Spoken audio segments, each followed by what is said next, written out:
এই ভিডিওটি বানানো হয়েছে সম্পূর্ণ আপনাদের হাসানোর জন্য, তাই কেউ সিরিয়াসলি নেবেন না। বাস্তবের সাথে এর কোনো মিল থেকে থাকলে তা সম্পূর্ণভাবেই কাকতালীয়। আর বাচ্চারা এই ভিডিও থেকে দূরে থাকবেন, আর বড়রা ভিডিওটি দেখার জন্য কানে হেডফোন গুঁজে নেবেন।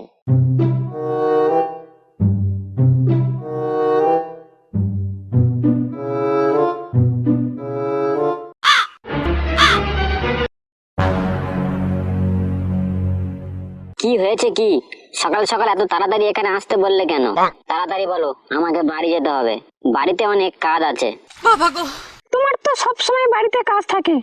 যখন করে আমি দেখা করার কথা বলবো তখন করে তোমার কাজ থাকে।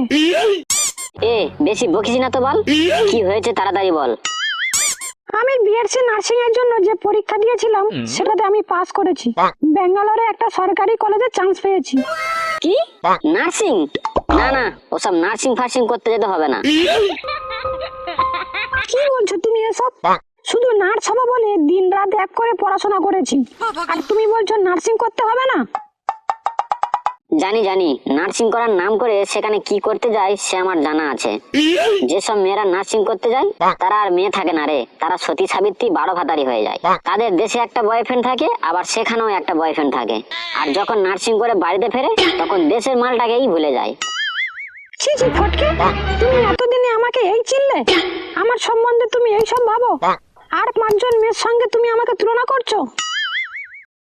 এ তো মহা ঝামেলায় পড়া গেল। এদিকে কান্নাকাটিও করছে।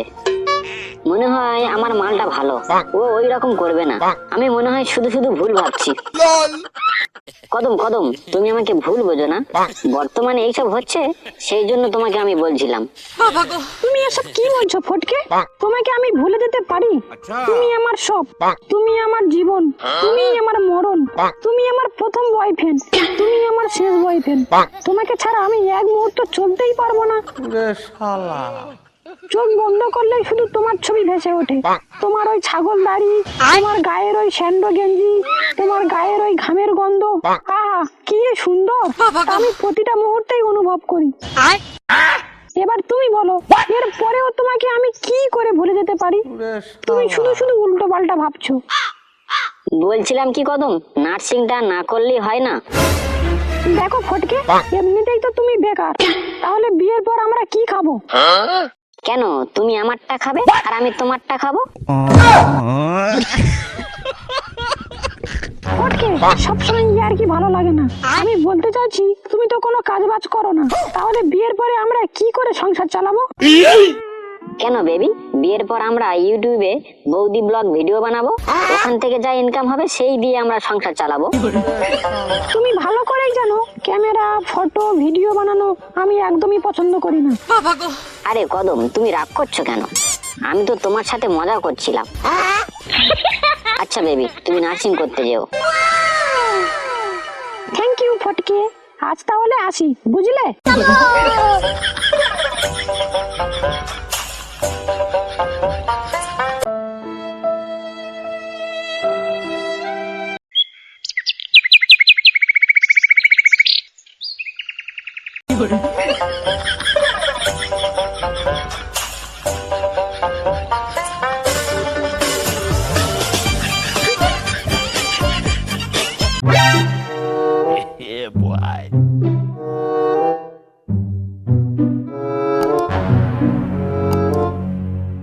কিরে, শুনলাম নাকি কদম ব্যাঙ্গালোরে নার্সিং করতে গেছে?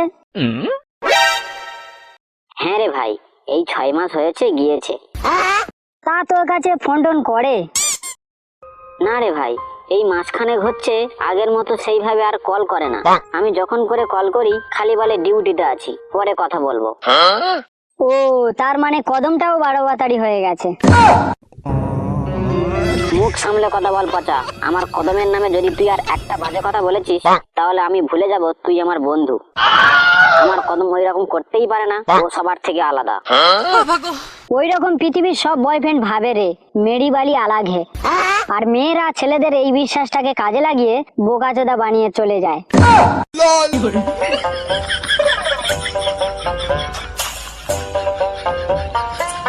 কিন্তু কদম যে আমাকে বললো নার্সিং করে এসেই তোমাকে বিয়ে করব। বাল ছিড়বে। আমার মালটাকে দেখলি না, এই যে একই কথা বলে কেমন গাঁড় মেরে পালালো। দেখ ভাই, গরিবের কথা তিতো হলেও এটাই সত্য।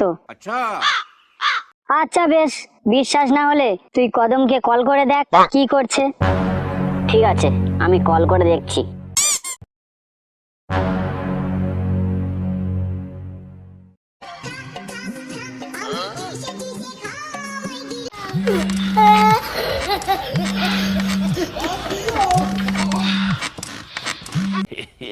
কিরে, কল ধরলো না তো? জানি ধরবে না।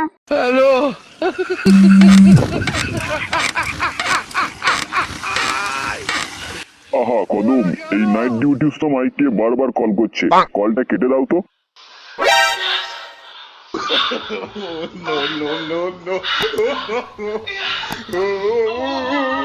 এই কেন করেছে? ঠাপানোর ঠাপে কখন হাত পরে কলটা রিসিভ হয়ে গেছে বুঝতে পারিনি। এখন ফটকেকে কি বলবো? আহ কদম, সোজা হচ্ছ কেন? নিচু হও। বাবা গো,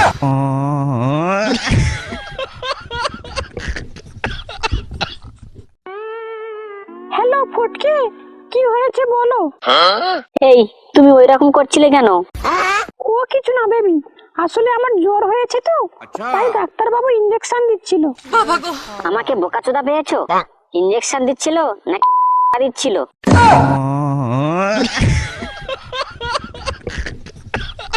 তা বুঝতেই যখন পেরেছো, কেন বারবার কল করছো? সত্যি তুমি একটা বোকাচোদা। এতদিন একটা মেয়ের সঙ্গে প্রেম করছো, এখনো এটা জানলে না যে সে কি চাই। শুধু মন দিয়ে ভালোবাসলে হয় না, মাঝে মাঝে শরীর দিয়েও ভালোবাসতে হয়। বাবা গো,